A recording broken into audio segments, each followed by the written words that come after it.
ఆ ఐలాండ్ నుండి తప్పించుకోవడానికి ఒక పడవను సిద్ధం చేస్తారు నైనా గంభీర. ఇది చూసిన నైనా తన జ్ఞాపకాలు కోల్పోయి గంభీరను శత్రువుగా భావించి ప్రాణాంతకమైన దాడి చేస్తుంది. గంభీర తన ప్రాణాలు కాపాడుకోవడానికి గతంలో నైన స్వయంగా చెప్పిన పేర్లను గుర్తు చేయడంతో ఆమె శాంతిస్తుంది. చివరకు నైనకు గతం గుర్తొచ్చి గంభీరకు సహాయం చేయడానికి సిద్ధపడగా ఈలోపు పక్కనుండాల్సిన సియా కనిపించదు. నైనా, నువ్వెళ్ళి సియాని తీసుకొనిరా, మనం పడవలోకి వెళ్ళాలి అని అన్నాడు గంభీర. నైన వెళ్ళి పిలిచినా సియా రాలేదు. సరే, నీ ఇష్టం, ఇంకో సోల్ట్రీ దగ్గరికి వెళ్తున్నాం, అక్కడ ఈ పళ్ళ కంటే బావుంటాయంట అని చెప్పింది నైనా. తర్వాత సియా అడిగిన ప్రశ్నలకు ఓపిగ్గా సమాధానం చెప్పి అతి కష్టం మీద ఒప్పించి పడవెక్కించింది నైనా. రే షాడో, త్వరగా వచ్చి నా శరీరాన్ని పట్టుకో, అసలే పూర్తిగా అలసిపోయాను, ఈ కాయలతో నా బలం సరిపోదు అని ఇద్దరమ్మాయిలు పడవెక్కిన తర్వాత చెప్పాడు గంభీర. వేగంగా వచ్చి గంభీరను చుట్టుకున్నాడు షాడో. మరుక్షణం బలమంతా చేతుల్లోకి తెచ్చుకొని పడవను నల్లనీటి పైకి నెట్టడం మొదలుపెట్టాడు గంభీర. సాయంత్రం పూర్తయి చీకటి మొదలయ్యేలోపు డీమన్ టార్టిస్ ఎముకలతో తయారు చేసిన పడవ బూడిద రంగు ఇసుక నుండి పూర్తిగా సముద్రంపైకి చేరిపోయింది. గంభీర చెప్పిన ప్రకారం సియా కర్రను నిలబెట్టి దానిని యాక్టివేట్ చేయడంతో తెరచాప ఎగరడానికి కావాల్సిన బలమైన గాలి వీచింది. దాని సహాయంతో పడవ నెమ్మదిగా సముద్రంలో ప్రయాణం మొదలుపెట్టింది. ఏదేమైనా ఈ చేజింగ్ స్టార్ టాలెంట్ని మెచ్చుకోవాలి, తను ఏదైనా పర్ఫెక్ట్గా చేస్తుంది అని ఎగురుతున్న తెరచాపను చూస్తూ అన్నాడు గంభీర. సముద్రంలోని అలలు పొంగుతుంటే పడవపైకి నీళ్లు చిమ్ముతూ ఉన్నాయి. అప్పుడు పడవ కొద్ది కొద్దిగా వేగాన్ని పెంచుకుంది. వారి వెనుక భయంకరమైన ఆత్మలను మింగేసే ఆ చెట్టు దూరమవుతున్న కొద్దీ చిన్నదిగా కనిపించింది. ఏమైంది భయ్యా, తప్పించుకున్నా కూడా ఎందుకు డల్గా ఉన్నావు అని అడిగాడు షాడో. నేను దాన్ని నాశనం చేయాలనుకున్నాను. ఓల్డ్ డీమన్ పైన ప్రతీకారం తీర్చుకోకుండా వెళ్ళిపోవడం నాకు నచ్చలేదు. కానీ కనీసం నేను దానికోసం ఒక బహుమతినైనా మిగిల్చాను. అది కొంచెం సంతోషంగా ఉంది అని అన్నాడు గంభీర. బహుమతిచ్చావా? ఏం బహుమతి అడిగాడు షాడో. ఆ సోల్ట్రీ ముందు రాళ్ల మధ్యలో ఉన్న కొవ్వొత్తి చిన్నగా వెలుగుతూ ఉంది చూసావా అని అడిగాడు గంభీర. అవును, అయితే అని అయోమయంగా అన్నాడు షాడో. నేనెంతో కష్టపడి ఆ కొవ్వొత్తు చుట్టూ ఆ ఐలాండ్ అంతా వెతికి తీసుకొచ్చిన ఎండుటాకులు అక్కడ గుట్టలా పోసి వాటి మధ్యలో ఎండిన సముద్రపు పాచిని డీమన్ టార్టిస్లో మిగిలిన కొవ్వును కలిపాను అని చెప్పాడు గంభీర. అదంతా నేను చూశాను కానీ అని షాడో మాట పూర్తయ్యేలోపు కొవ్వొత్తి కరిగి ఆరిపోతున్న సమయంలో ఆకులకు అంటుకుంది. దానితో కొన్ని క్షణాలలోనే సముద్రం మధ్యలో ఉన్న సోల్ట్రీ చుట్టూ ఒక్కసారిగా ఎర్రటి మంటలు చెలరేగాయి. మరుక్షణం చెట్టు ఆకులు ఎర్రగా మండుతుంటే దాని చుట్టూ ఉన్న నల్లటి నీటిలో కదలిక ఏర్పడి దాని పైకి ఉప్పొంగింది. మంటలపై నీరు పడగానే మండుతున్న ఆకులు ఆరిపోయి సముద్రం ప్రశాంతంగా మారింది. తెరచాప సహాయంతో వాళ్ళు చాలా దూరంగా వెళ్లడంతో చీకటిలో అక్కడ ఏం జరిగిందో ఎవరూ చూడలేదు. కానీ షాడో చూడగలిగాడు. భయ్యా, నువ్వెంతో కష్టపడ్డావు కానీ మంటలు ఆరిపోయాయి అని అన్నాడు షాడో. ఈ నల్ల సముద్రంలోని జీవులు ఆత్మను మింగేసి ఆ చెట్టుని నాశనం చేయగలవో లేదో నాకు తెలియదు, కానీ డీమన్ టార్టిస్ చనిపోయాక దాని స్థానంలో ఉన్న మేం ముగ్గురం కూడా వచ్చేశాం. కాబట్టి ఈ చెట్టును రక్షించడానికి ఎవరూ లేరు. కనీసం దానికి చాలా నష్టం జరుగుంటుంది అని అన్నాడు గంభీర. అదీ కరెక్టే, ప్రస్తుతానికి నువ్వు చేయగలిగింది చేశావు, అంతకుమించి దాన్ని ఏం చేయలేవు అని అన్నాడు షాడో. ఏదో ఒకరోజు ఆ చెట్టును మాన్స్టర్స్, డీమన్స్ ఏవైనా సరే నా దారిలో అడ్డుగా నిలబడ్డానికి ధైర్యం చేసే, ఎవరినైనా నాశనం చేసే అంత శక్తివంతుడిగా తయారవుతాను. అప్పుడు ఎవ్వరికీ నేను భయపడక్కర్లేదు, వాళ్లే నన్ను చూసి భయపడతారు అని అన్నాడు గంభీర. నాకు ఇంకో డౌట్ భయ్యా, మిమ్మల్ని ఒకవైపు వశపరుచుకుంటూనే అన్ని రకాలుగా భయపెట్టిన ఆ సోల్ట్రీ మీరక్కడి నుండి తప్పించుకుంటున్నారని తెలిసినా ఎందుకు అంత కామ్గా ఉంది అని అడిగాడు షాడో. ఈ సందేహం నాకు కూడా ఉంది. నాకు తెలిసినంతవరకు ఏమనిపించిందంటే అది మాకు హాని చేయదు. మా అంతటా మేము కృంగి కృషించి చచ్చిపోయేలా చేస్తుంది. లేదా వేరే ఏదైనా జంతువు వచ్చి చంపితే మా ఆత్మలని తినేస్తుంది. మేము ఎంత తక్కువ కాలం దాని సమీపంలో ఉండి దాని పళ్ళు తింటామో దానికి అంత ఎక్కువ బలం వస్తుంది అంటూ తనకు తెలిసింది చెప్పాడు గంభీర. అదంతా సరే భయ్యా, కనీసం ఆపే ప్రయత్నమైనా చేయాలి కదా, ఎందుకు చేయలేదన్నదే నా పాయింట్ అంటూ లాజిక్ లాగాడు షాడో. ఎవరికి తెలుసు, అది తెలియాలంటే నేను చచ్చి దానికి ఆహారం అవ్వాలి. బహుశా ముందు ముందు ఇంకా భయంకరమైన ప్రమాదాలు మా కోసం వెయిట్ చేస్తున్నాయేమో. అందుకే ఎలా తప్పించుకుంటారులే ఈ పిచ్చి కుంకలనుకొని లైట్ తీసుకొనుంటుందిలే అని అప్పటికే విసిగిపోవడంతో వెటకారంగా అన్నాడు గంభీర. షాడోతో ఈ విషయం గురించి డిస్కస్ చేస్తున్న సమయంలో సియా తల పైకెత్తి గంభీర మాటలు వినిపించేలా చెవులు రిక్కించడం అతను గమనించలేదు. ఒక్క క్షణం సియా మొహంలో అనుమానం, కోపం కనిపించి తర్వాత మాయమైంది. షాడోని కంపాస్ లాగా యూజ్ చేస్తూ గంభీర పడవని తమకు కావాల్సిన వైపు మళ్లిస్తున్నాడు. నైనా, సియా ఇద్దరూ మౌనంగా ఉన్నారు తప్ప ఒక్క మాట కూడా మాట్లాడడం లేదు. గంభీర వాళ్ళు ఏ స్థితిలో ఉన్నారోనని తిరిగి కూడా చూడలేదు. తన ధ్యాసంతా ఎలా అయినా ఆ ప్రదేశానికి వీలైనంత దూరంగా వెళ్ళిపోవాలనే దానిమీదే ఉంది.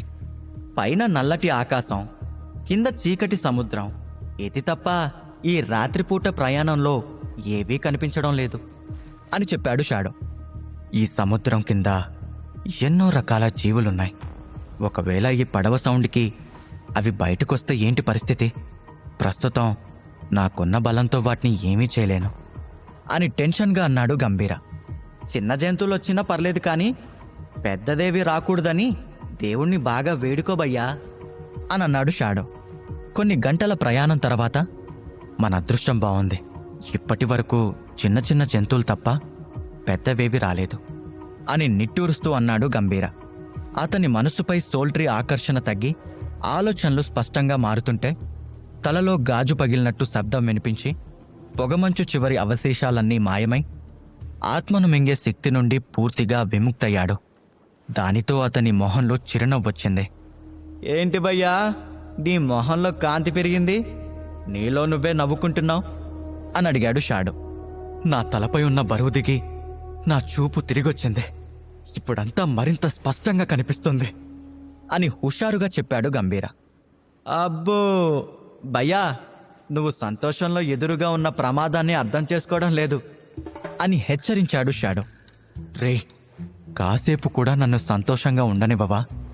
ఈ చీకట్లో ఎటు నుంచి ఏ ప్రమాదం వస్తుందో తెలియక భయంతో నెమ్మదిగా వెళ్తున్నాను. నువ్వు మళ్ళీ పొగ పెడుతున్నావు అని చిరాకు పడ్డాడు గంభీర. భయపెట్టడం కాదు భయ్యా, చుట్టూ చూడు, నరకం ఎంత దగ్గరగా ఉందో.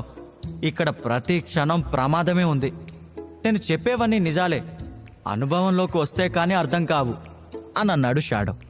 అలా శపించకరా సామి, కనీసం ఒక్క పూటైనా విశ్రాంతి తీసుకుంటే తప్ప శరీరంలో ఏ అవయవం పనిచేసేలా లేదు అని అన్నాడు గంభీర. అవసరం వచ్చినప్పుడు అవయవం అదే పని చేస్తుందిలే భయ్యా, డోంట్ వర్రీ అని తాపిగా చెప్పాడు షాడో. బాబు బంగారం, నన్ను ఏడిపించడం మానేసి ముందెట్టెళ్లాలో జాగ్రత్తగా చూడు అని చెప్పాడు గంభీర. సరే సరే, నిజం చెప్తే ఎవరు నా మాట వినరు అని సముద్రంలోకి చూడడానికి వెళ్ళాడు షాడో. పళ్ళు కొరుకుతూ చిన్నగా తెడ్డు వేస్తూనే చీకట్లోకి చూస్తూ ఉన్నాడు గంభీర. కొన్ని నిమిషాల తర్వాత సియా మెల్లగా పైకి లేచింది. ఆమె కదిలేసరికి పడవ కదలడంతో, సియా ఎక్కడికి వెళ్తున్నావు అని కంగారుగా అడిగింది నైనా. ఒక్క నిమిషం కర్ర పట్టుకొని తెరచాపను చూస్తూ ఉండు అని చెప్పి చీకటిలో నడుచుకుంటూ గంభీర దగ్గరకు వెళ్ళింది సియా.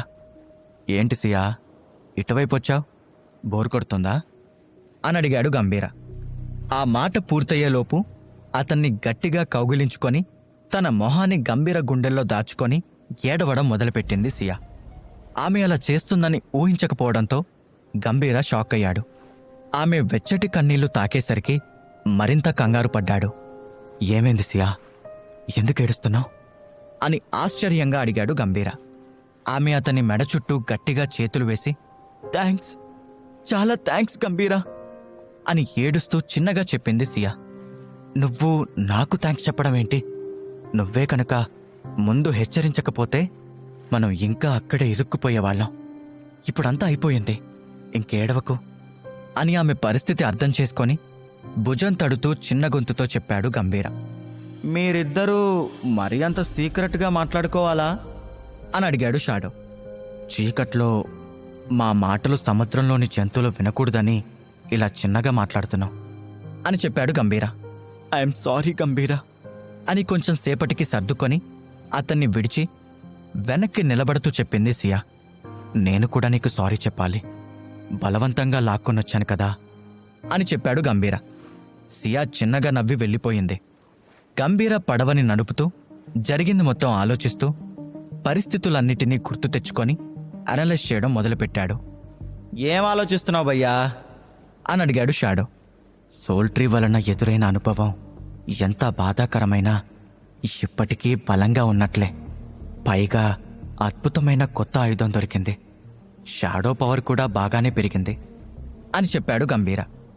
గుడ్డిలో మెల్లంటే ఇదే, కష్టపడ్డా కూడా నీ బలం పెరిగింది, నీ ఎముకలు గట్టిపడ్డాయి.